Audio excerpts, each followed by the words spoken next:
All right, today we're going to talk about unlocking a real-world superpower, and that is the incredible skill of consecutive interpretation. So let's just dive right in.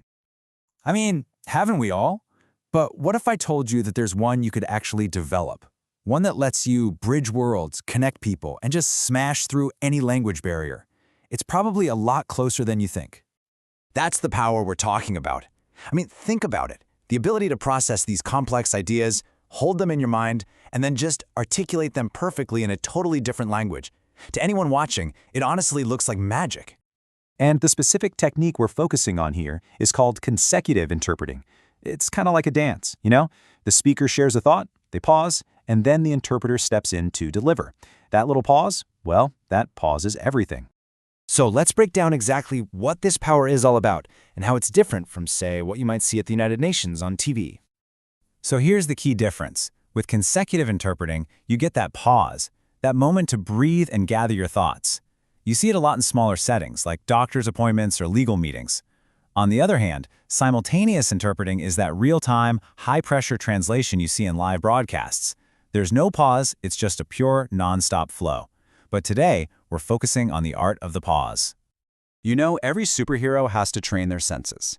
And for an interpreter, the most critical sense to sharpen isn't just hearing, it's active listening. They're two very different things. Yeah, this quote absolutely nails it. You just can't interpret what you don't fully, completely understand. It's not about just hearing the words, it's about grasping the meaning, the intent, the nuance behind them. Listening is without a doubt the bedrock. So how do you build that foundation? Well, you start somewhere quiet. Get rid of all the distractions so you can really focus. Then you need to expose yourself to all kinds of speakers. Get used to different accents, different speeds.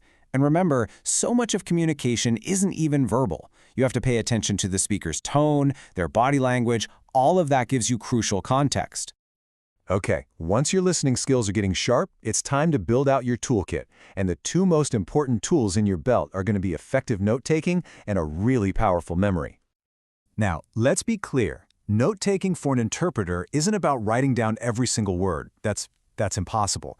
It's really a strategic system of triggers, symbols, abbreviations designed to jog your memory and make sure you get every detail right. Here's a perfect example of what I mean. You're not transcribing, you're just capturing the core concepts. Meeting, 10 a.m., conference room. That's all you need. The goal here is pure speed and clarity, so just a quick glance at your notes brings that whole sentence flooding back. So if your notes are the blueprint, then your memory is the engine that actually rebuilds the entire message. The two have to work together, hand in hand. You rely on your memory for the flow and the feeling, and you use your notes for those hard details you can't forget. Names, dates, numbers. So, how do you strengthen that memory engine? Well, first up is chunking. You break down these long, complicated sentences into smaller, easier-to-swallow ideas. Second, visualization. You actually create a little movie in your head of what's being said. It is so much easier to remember an image than just a string of words. And finally, repetition. Just silently repeat those key phrases to yourself to really lock them in. All right, you've honed your senses, you've built your toolkit, now for the best part, the training montage. This is where you put in the reps and make these skills feel like second nature. Okay, your training regimen has 3 core exercises. First, record yourself. Yeah, it might feel a little awkward at first, but trust me, it's the best way to catch your own mistakes and see your progress. Second is shadowing. You listen to a speech and you repeat it word for word, just a half second behind the speaker. It's an amazing workout for your brain. And third, role play. Grab a partner and simulate the pressure of a real assignment. Look, there's no shortcut here. There's no secret trick that can replace this one simple truth. Consistent, focused practice is the only way you're going to become a confident top-tier interpreter. It's all about building that muscle memory for your brain. So once you have the technical skills down cold, there's still one final level to master. And this is what separates a pretty good interpreter from a truly great one. It's understanding cultural context. And this is where it stops being just a technical skill and really becomes an art form. A direct word-for-word translation can sometimes be completely wrong, you know? It can miss the humor, the formality, the entire point if it doesn't get the cultural nuance right. You're not just translating words, you're translating meaning. So you have to become a student of culture. Dive in, study the traditions, the social norms, immerse yourself in movies and TV shows from that culture. But honestly, the most important thing you can do is engage directly with native speakers. There's just no substitute for that first-hand experience. It's invaluable. And here's the thing about this particular superpower. You're never really done training. The path to true mastery is a lifelong mission. It's all about continuous learning and refinement. To stay sharp, you've got to stay in the game. Go to workshops to learn new techniques. Join professional associations. They're an incredible resource for connecting with a community.